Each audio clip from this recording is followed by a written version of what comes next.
Thank you so much, James, for that counterintuitively insightful speech.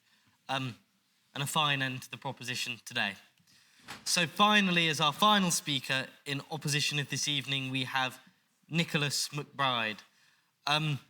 He is the Director of Studies in Law at Pembroke College, Cambridge, a life fellow at Oxford who takes a particular interest in legal philosophy in his work, especially through the book Great Debates in Jurisprudence, which he's published. Professor Nicholas McBride, you have the ears of the House.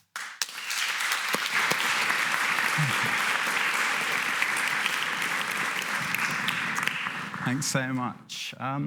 So I thought I'd begin by telling you a story about the Victorian philosopher, John Stuart Mill.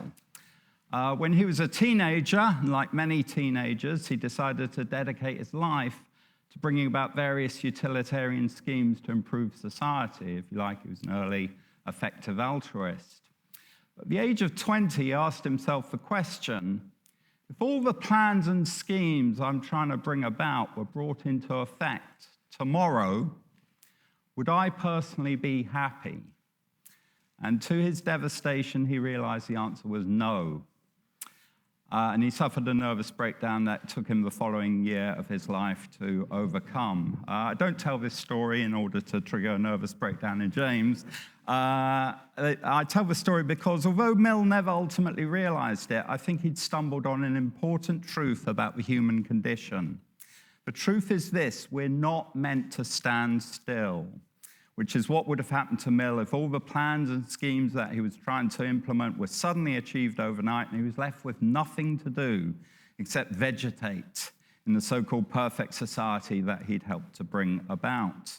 Human beings are not meant to stand still. Instead, we are wayfarers through life, and our happiness or our flourishing as human beings is not measured by where we are in that journey but by what direction our lives are going in. And this is a truth that the historian C.L.R. James took a lifetime to realize, and you're getting it today while you're still young.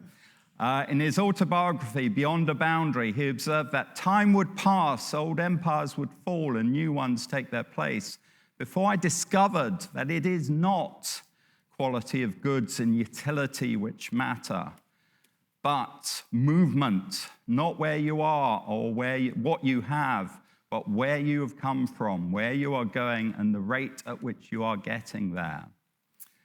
If this is right, then it follows you cannot use numbers to express the importance or value of our lives. It ultimately doesn't matter how old you are, whether you got a first or 2-1 in your tripos exams, how much you earn, how much money you have in the bank, how big your house is, how many holidays you get to go on each year, how many followers you have on social media, what your body count is. Direction is all. What really matters is that your life is going in the right direction. The sort of numbers I've been talking about might help with your life going in the right direction, but equally they might not. After all, what does it profit someone if they gain the whole world but lose their soul? So what is the right direction our lives need to be going in for us to flourish and be happy as human beings? Well, the clue is in our name. We're human beings. We are the animals that get to choose how connected we are with reality or being. And for us to flourish and be happy, we need to move in the direction of becoming more and more real, by becoming more and more connected with truth and reality, including the reality of other people. That's why, if any of you have seen the film, The Matrix is a dystopia. And spoiler alert, the choice of one of the characters who's left the Matrix to rejoin it is such a tragedy. That choice involves going in the wrong direction, away from reality, towards unreality. Now, if any of this seems strange or new to you, and it probably will, then that's because we live under the rule of number, the reign of quantity. We live in a world built by scientists and economists who believe that if you can't put a number on something, it doesn't count.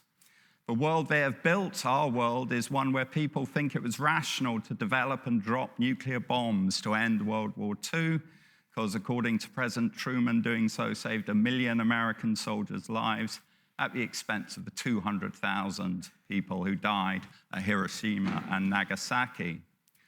But from my perspective, that choice and all the other choices that we make under rule of number is ultimately destructive of human flourishing.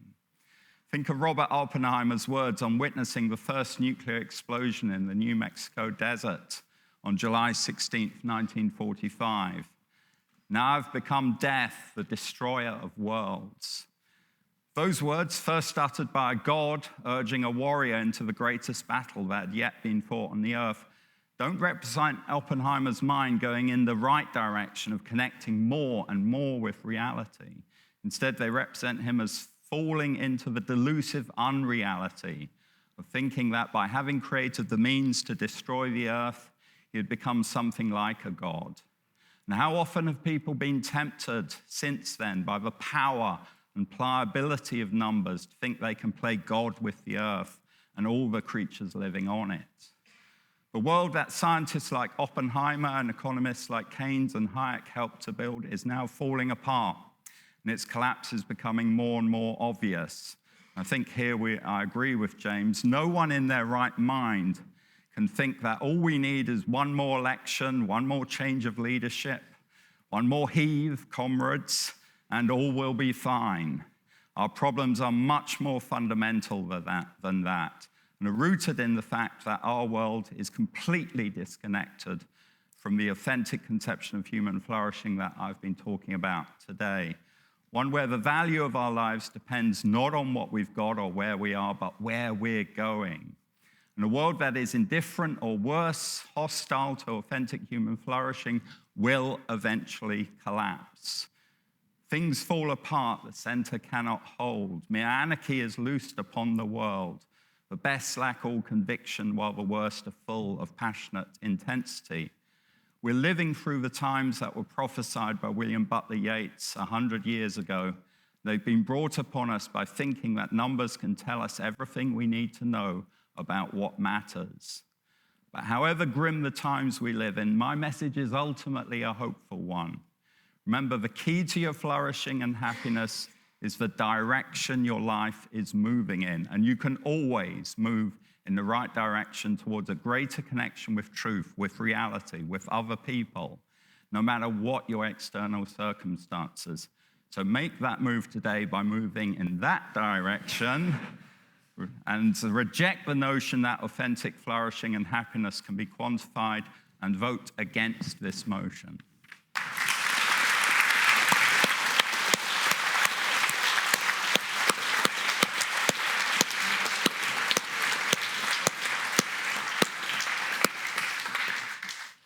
Thank you so much for everyone who has attended our debate today. Just as Professor McBride helpfully pointed out, there's the aye and no doors there where you can signal what you thought of the motion tonight, and the door through the middle is abstention. I'd like to briefly thank Shavara Naidu and Imran Hassan, whose hard work convened this debate, and alongside them, give all our external and student speakers a final round of applause.